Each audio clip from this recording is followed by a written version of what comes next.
जय हिंद दोस्तों, मैं नदीम। एक बार फिर आप सभी का स्वागत है आपके अपने प्यारे चैनल एडवेंचर क्लासेस में। और जैसा कि आप सभी जानते हैं कि इससे पहले वाले वीडियो लेक्चर में हमने सिंधु घाटी सभ्यता को कंप्लीट कर लिया था और आज से हम वैदिक सभ्यता को पढ़ने वाले हैं। ठीक है, वैदिक सभ्यता को पढ़ने वाले हैं।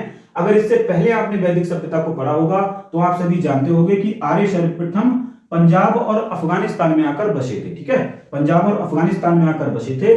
लेकिन अगर वो आपसे पूछ ले कि ऋग्वैदिक काल में आर्यों का मूल स्थान क्या था या फिर उत्तर वैदिक काल में आर्यों का मूल स्थान क्या हो गया था। ठीक है, ऋग्वैदिक काल में भैया क्या था, सप्त सैंधव क्षेत्र था और उत्तर वैदिक काल में क्या हो जाएगा इनका मूल स्थान, तो गंगा यमुना का द्वाब हो जाएगा। सप्त सैंधव क्षेत्र किसे कहते हैं, गंगा यमुना का द्वाब किसे कहते हैं। ये जो डायग्राम है, ठीक है, ये जो डायग्राम है, इस डायग्राम के माध्यम से मैं आपको सारी चीजें समझा दूंगा। तो आइए वीडियो को स्टार्ट करते हैं। सबसे पहले जान लेते हैं आखिर वैदिक सभ्यता है क्या। ठीक है, तो सिंधु घाटी सभ्यता के पश्चात भारत में जिस नवीन सभ्यता का विकास हुआ उसे आर्य अथवा वैदिक सभ्यता या फिर वैदिक काल के नाम से जाना जाता है। ठीक है, यानी हमने सिंधु घाटी सभ्यता को पढ़ा था। अब सिंधु घाटी सभ्यता के बाद भारत में जो कि नवीन सभ्यता आई है उसे भैया क्या बोला गया, उसी को बोला गया वैदिक सभ्यता या वैदिक काल। ठीक है, वैदिक काल बोला गया और इसकी जानकारी हमें वेदों तथा वैदिक साहित्य से मिलती है। ठीक है, अगर हमें वैदिक सभ्यता के बारे में जानकारी लेनी है तो हमें वेदों को या फिर वैदिक साहित्य को पढ़ना होगा। यहां पर मैंने एक समय रेखा बनाई है, टाइमलाइन बनाई है, जिसके माध्यम से हम इसके काल के बारे में जानेंगे।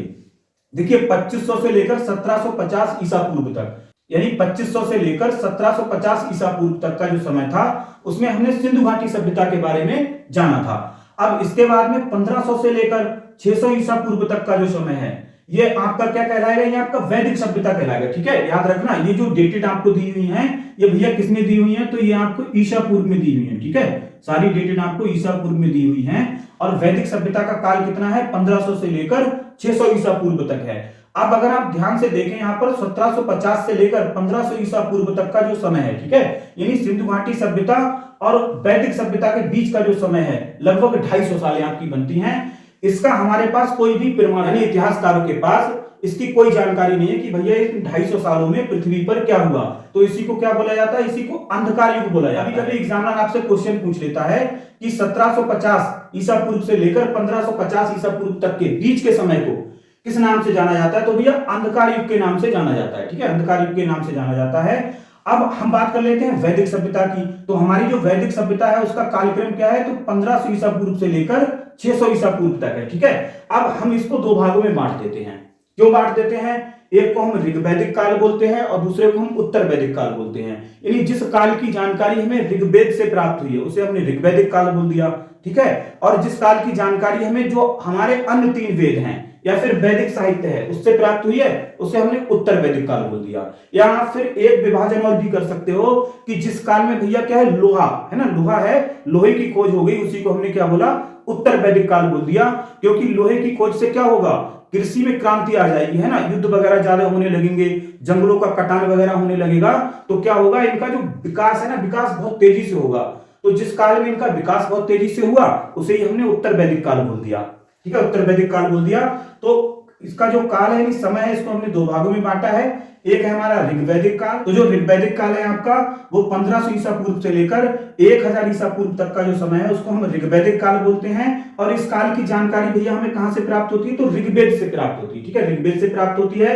अगर मैं उत्तर वैदिक काल की बात करूं तो 1000 से लेकर 600 ईसा पूर्व तक का जो समय है, ठीक है, उसको हम क्या बोलते हैं, उत्तर वैदिक काल बोलते हैं। इस काल की जानकारी हमें 3 वेद, आपके यजुर्वेद हो गया, सामवेद हो गया, अथर्ववेद से प्राप्त होती है। ठीक है, अथर्ववेद से प्राप्त होती है। अगर मैं इस पूरी वैदिक सभ्यता की जानकारी की बात करूं कि वैदिक सभ्यता की जानकारी हमें कहां से मिलती है, ये तो भैया जो समय मैंने डिवाइड किया है, समय जो डिवाइड किया है कि ऋग्वैदिक काल की जानकारी कहां से मिलती है, तो वो ऋग्वेद से मिलती है। और उत्तर वैदिक काल की जानकारी कहां से मिलती है, तो जो आपके अन्य 3 वेद हैं या फिर जो वैदिक साहित्य उससे मिलती है। ठीक है, लेकिन अभी जो मैं बात करने जा रहा हूं वो है आपकी वैदिक सभ्यता। यानी वैदिक सभ्यता को अगर हमें पूरा जानना है तब भैया हमें इसकी जानकारी कहां से मिलती है, तो इसकी जानकारी हमें वैदिक साहित्य से मिलती है। ठीक है, वैदिक साहित्य से मिलती है। और किससे मिलती है, पुरातात्विक साक्ष्य, यानी जो खुदाई वगैरह हुई है तो उससे भी कुछ प्रमाण मिले हैं जो भैया किससे रिलेटेड है, वैदिक सभ्यता से रिलेटेड है। लेकिन ये जो पुरातात्विक साक्ष्य है ये कैसे है, भैया मिनिमम है। ठीक है, मिनिमम है और मैक्सिमम जो हमें जानकारी मिली है, मैक्सिमम वो हमारी कहां से मिली है, तो वो वैदिक साहित्य से मिली है। ठीक है, वैदिक साहित्य से मिली है। वैदिक साहित्य वैदिक काल की जानकारी देने का सर्वोत्तम माध्यम है। इसीलिए भैया अगर हमें वैदिक सभ्यता को जानना है तो हमें वैदिक साहित्य को जानना पड़ेगा। अब इसके अंतर्गत 4 साहित्य आते हैं, यानी जो वैदिक साहित्य है, तो वैदिक साहित्य के अंतर्गत कितने आपके साहित्य आते हैं भैया? 4 आते हैं। पहला आपका कौन सा? वेद। वेद में हम चारों वेदों के बारे में जानेंगे, ऋग्वेद, यजुर्वेद, सामवेद और अथर्ववेद के बारे में। फिर आपका दूसरे नंबर पे क्या है? ब्राह्मण ग्रंथ है। ठीक है, वेदों को समझने के लिए भैया क्या लिखे गए थे? आपके ब्राह्मण ग्रंथ लिखे गए थे। इसीलिए ब्राह्मण जो ग्रंथ है आपके, इनको क्या कहा जाता है?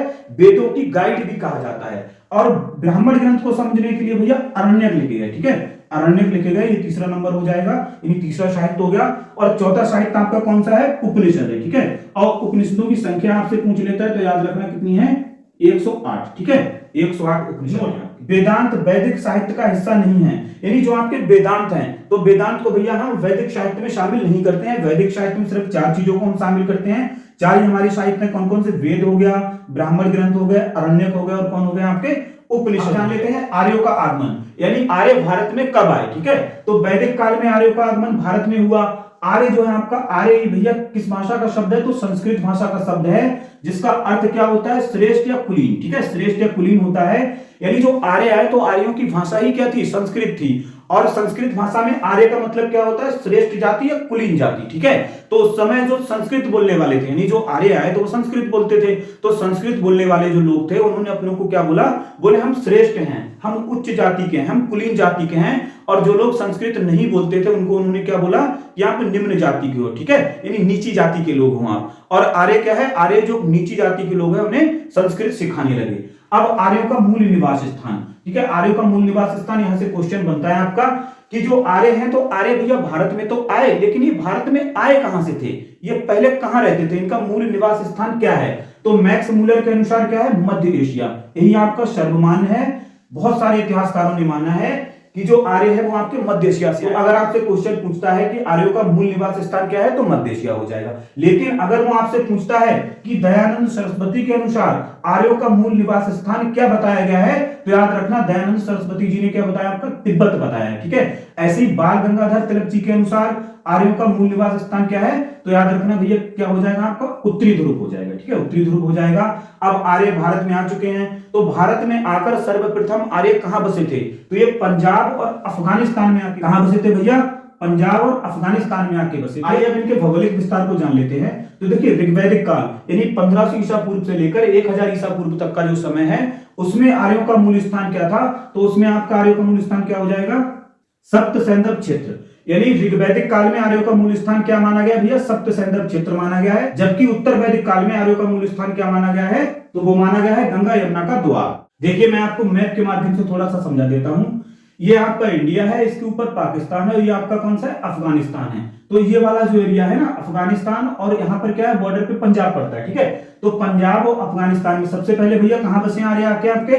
तो पंजाब और अफगानिस्तान में आके बसे, और इसी को क्या बोला गया? सप्त सैंधव क्षेत्र बोला गया। इस वाले एरिया को क्या बोला गया? सप्त सैंधव क्षेत्र, क्योंकि यहाँ पर आके 7 नदियां मिलती थी। ठीक है, तो उन 7 नदियों का जो मिलने का, ठीक है, मिलने का स्थान था, उसी को क्या बोला गया? सप्त सैंधव क्षेत्र बोला गया। आइए देख लेते हैं वो कौन कौन सी नदियां थी। यहाँ से क्वेश्चन बनता है। वहां की 7 नदियां, जैसे सिंधु हो गई आपकी, सिंधु है, सतलज है, रावी है, ब्यास है, झेलम है, चिनाब है, और आपकी कौन सी हो जाएगी? सरस्वती नदी हो जाएगी।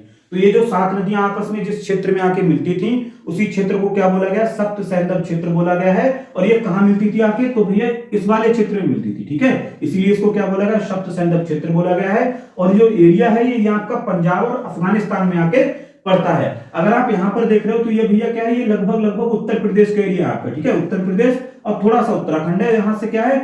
गंगा और यमुना नदी निकलती है। ठीक है, गंगा और यमुना नदी निकलती है आपकी। जैसे मान लो ये आपकी गंगा आ रही है, ठीक है, और इधर से कौन आ रही? यमुना आ रही है। तो ये दोनों आकर यहाँ इलाहाबाद में मिल जाती हैं। तो इनके बीच का जो क्षेत्र है, बीच की जो जमीन है, ये वाली जो जमीन है, इसी को क्या बोला गया है? गंगा यमुना का द्वाब। तो उत्तर वैदिक काल में आर्यों का मूल स्थान क्या हो गया? गंगा यमुना का द्वाब हो गया था। तो आइए वैदिक साहित्य के अंतर्गत सबसे पहले वेदों के बारे में जान लेते हैं। वेदों को अपौरुष माना गया है। क्या माना गया भैया? अपौरुष माना गया है।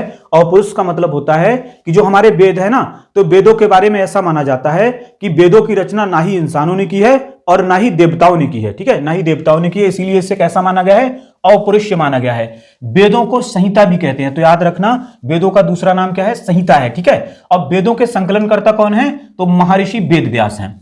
अब एक एक करके सारे वेदों को हम देख लेते हैं। तो सबसे पहला हमारा है ऋग्वेद, यह सबसे प्राचीनतम वेद है, ठीक है। सबसे प्राचीनतम वेद अगर आपसे पूछता है तो ऋग्वेद है, यानी सबसे पहला वेद आपका कौन सा है, तो भैया वो ऋग्वेद है। यह ऋग्वैदिक काल की जानकारी देता है। जैसा कि मैंने आपको बताया कि अगर आपको ऋग्वैदिक काल की जानकारी चाहिए तो आपको ऋग्वेद को पढ़ना पड़ेगा। अब ये जो आपका ऋग्वेद है तो इसमें 10 मंडल, 1028 सूक्त और 10,462 ऋचाएं हैं। ऋचाएं मतलब मंत्र होता है, ठीक है, ऋचाएं मतलब मंत्र होता है। जैसे मान लीजिए कोई आपके पास किताब है ना, किताब है तो किताब में जो यूनिट्स दी होती है ना, यानी चैप्टर्स दिए होते हैं, जो उसको क्या बोला गया, मंडल बोला गया है। तो ऋग्वेद में कितने 10 मंडल हैं आपके, और सूक्त कितने हैं भैया, तो 1028 सूक्त हैं, ठीक है। और उसमें जो मंत्र हैं, ऋचाएं कितनी है, 10,462 हैं। कुल मंत्रों की संख्या, अगर आपसे वो कुल मंत्रों की संख्या पूछता है तब कितने हो जाएंगे, 10,580 हो जाते हैं। इसमें 118 मंत्र दोहराए गए हैं, यानी इसमें 118 मंत्र ऐसे हैं जो भैया बार बार आए हैं ना, दोहराए गए हैं। इसीलिए मूल मंत्रों की अगर वो संख्या आपसे पूछता है तब 10,462 हो जाएगी। देखिए 10,462 में अगर आप 118 जोड़ोगे तो टोटल आपका 10,580 हो जाएगा, ठीक है। तो कुल मंत्रों की संख्या अगर पूछता है तब 10,580 है। लेकिन अगर मूल मंत्रों की संख्या पूछता है, मूल मंत्र मतलब जो दोहराए हुए मंत्र हैं उनको हटा दिया जाए, तब वो कितना हो जाएगा, 10,462। इसका जो तीसरा मंडल है, ऋग्वेद का जो तीसरा मंडल है, उसमें भैया गायत्री मंत्र दिया हुआ है आपका, ठीक है। वो आपसे पूछता है ऋग्वेद के कौन से मंडल में गायत्री मंत्र दिया हुआ है, तो याद रखना तीसरे मंडल में दिया हुआ है, ठीक है। 10 मंडल है, उसमें से तीसरे मंडल में भैया क्या है, गायत्री मंत्र है, जो सूर्य देवता को समर्पित है, ठीक है। सूर्य की जगह आपको सविता देवता भी दे देगा, ठीक है। किसको समर्पित है गायत्री मंत्र भैया, तो सूर्य देवता को समर्पित है। और इसकी जो रचना है, यानी गायत्री मंत्र की जो रचना है, रचना किसने की है, विश्वामित्र ने की है। नौवां मंडल, इसका जो नौवां मंडल है, टोटल इसमें कितने मंडल हैं भैया, 10 हैं। तो इसका जो नौवां मंडल है वो किसको समर्पित है, तो वो सोम देवता को समर्पित है, ठीक है। आगे आप पढ़ोगे कि जो आर्य है, तो आर्यों का सबसे प्रिय पेय पदार्थ कौन सा है, तो वो सोमरस है। सोमरस मतलब शराब जैसा होता है, ठीक है, शराब जैसा होता है, तो इनके लिए सबसे पेय पदार्थ था ये। तो 9वां मंडल भैया किसको समर्पित है, सोम देवता को समर्पित है। और जो इसका 10वां मंडल है, 10वें मंडल से वर्ण व्यवस्था की जानकारी मिलती है। देखिए इसका जो ये 10वां मंडल है तो ये उत्तर वैदिक काल में जोड़ा जाएगा, ठीक है, उत्तर वैदिक काल में जोड़ा जाएगा। इससे पहले जो वर्ण व्यवस्था है वो व्यवसाय के आधार पर होगी, है ना, कार्य के आधार पर होगी। लेकिन उत्तर वैदिक काल में जाकर ये जो वर्ण व्यवस्था ये किस पे हो जाएगी, ये जन्म के आधार पे हो जाएगी। यानी राजा का बेटा अब राजा बनेगा, पंडित जी के यहां पैदा होने वाला लड़का क्या कहलाएगा, पंडित कहलाएगा। जबकि इससे पहले क्या था, ऋग्वैदिक काल में क्या था कि जो भैया अध्यापन यानी पढ़ने लिखने का काम करते थे उनको क्या बोला जाता था, पंडित बोला जाता था, चाहे वो किसी भी कास्ट का हो, ठीक है, किसी भी कास्ट का हो। तो 10वें मंडल से वर्ण व्यवस्था की जानकारी मिलती है। और ऋग्वेद में पहला व 10वां मंडल सबसे बाद में आया। अगर वो आपसे पूछता है कि ऋग्वेद का सबसे नवीनतम मंडल कौन सा है, तो अगर पहला देगा तो पहला मारेंगे, 10वां देगा 10वां मारेंगे, और दोनों देगा तो भैया दोनों है, क्योंकि इनको बाद में जोड़ा गया। पहला वाला बाद में आया और 10वां वाला बाद में आया, ठीक है। मंत्रों का उच्चारण करने वाला, इसके जो मंत्र होते हैं तो उसको पढ़ने वाले को हम क्या बोलते हैं, होता या होत्र बोलते हैं, ठीक है, होता या होत्र बोलते हैं। और ऋग्वेद में दिया क्या हुआ, अगर आपसे पूछा जाए कि जो ऋग्वेद है तो ऋग्वेद में क्या चीज दी हुई है, तो याद रखना भैया ऋग्वेद में स्तोत्र एवं प्रार्थनाओं का संचय मिलता है, ठीक है। जो आपका गायत्री मंत्र है आपने देखा होगा, प्रार्थनाओं की जगह पर इसको गाया जाता है। तो इसके भैया किसका संचय है, प्रार्थनाओं का संचय है। अब दूसरे नंबर पे हमारा आता है यजुर्वेद। तो यजुर्वेद को कर्मकांड वेद भी कहते हैं। क्यों कहते हैं, देख लीजिए, यजुर्वेद में यज्ञों के नियमों, ठीक है, यज्ञों के नियमों एवं विधि विधान का संकलन मिलता है, ठीक है, संकलन मिलता है।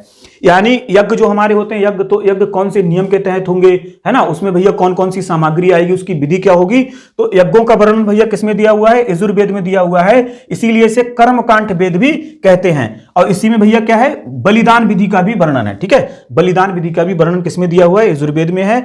और ये जो आपका यजुर्वेद है ना, ये चंपू शैली में लिखा हुआ है। चंपू शैली का मतलब क्या है कि ये जो यजुर्वेद है ये गद्य एवं पद्य, ठीक है, गद्य एवं पद्य दोनों में लिखा हुआ है। बाकी आपके जितने भी, ठीक है, बाकी आपके जितने भी वेद हैं वो आपको पद्य भाषा में देखने को मिलेंगे, ठीक है, पद्य भाषा में देखने को मिलेंगे। तो याद रखना यजुर्वेद क्या है, चंपू शैली में लिखा। इसके दो भाग हैं, कौन कौन से हैं, एक हमारा होता है कृष्ण यजुर्वेद और दूसरा कौन सा होता है, शुक्ल यजुर्वेद। मंत्रों को पढ़ने वाले को क्या बोला जाता है, तो अधर्व्यू कहा जाता है। क्या कहा जाता है भैया, अधर्व्यू कहा जाता है। याद रखना, पूछ लेता है।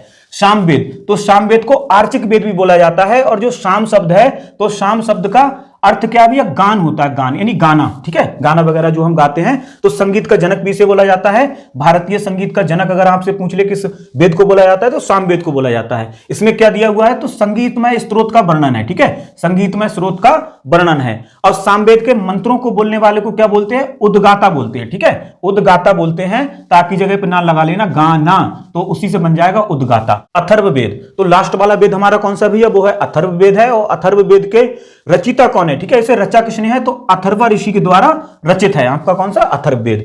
अथर्ववेद में आपका क्या दिया हुआ है, तो आपने देखा होगा तंत्र मंत्र जादू टोना टुटका वशीकरण है ना, चिकित्सा, ये सब किसमें दी हुई भैया, अथर्ववेद में दी हुई है। जैसे आपने देखा होगा कि अपनी प्रेमिका को बस में करें, है ना, अपने प्रेमी को बस में करें, अपने पति को बस में करें। ये बहुत सारे ऐसे आपने पोस्टर्स वगैरह देखे होंगे, खासकर जो आपकी ट्रेनें वगैरह होती हैं, बसेस वगैरह होती हैं उसमें। तो भैया जादू टोना टुटका किसमें दिया हुआ है, अथर्ववेद में। अगर आपको जादू टोना टुटका सीखना है तो आपको क्या पढ़ना पड़ेगा, अथर्ववेद पढ़ना पड़ेगा। इसी में आपको याद रखना चिकित्सा का भी, ठीक है, चिकित्सा पद्धति का भी वर्णन आपको अथर्ववेद में मिलता है। और अथर्ववेद को क्या बोला जाता है, अंतिम वेद बोला जाता है ना, लास्ट वेद यही है आपका, अंतिम वेद बोला जाता है। और प्रथम कौन सा है, वो आपका ऋग्वेद है। और मंत्रों को पढ़ने वाले को क्या बोलते हैं, तो अथर्ववेद के मंत्रों को पढ़ने वाले को ब्रह्मा कहा जाता है। क्या कहा जाता है भैया, ब्रह्मा। और एक आपसे क्वेश्चन पूछा है कि वेद त्रयी, ठीक है, वेद त्रयी निम्नलिखित में से कौन कौन से वेदों को कहा जाता है, तो यही वाला अथर्ववेद छोड़कर जो आपके तीन वेद हैं, त्रयी माने तीन होता है ना, त्रयी माने तीन और वेद माने वेद, तो अथर्ववेद को छोड़कर बकाया जो तीन वेद हैं इन्हीं को क्या बोला जाता है, वेद त्रयी बोला जाता है।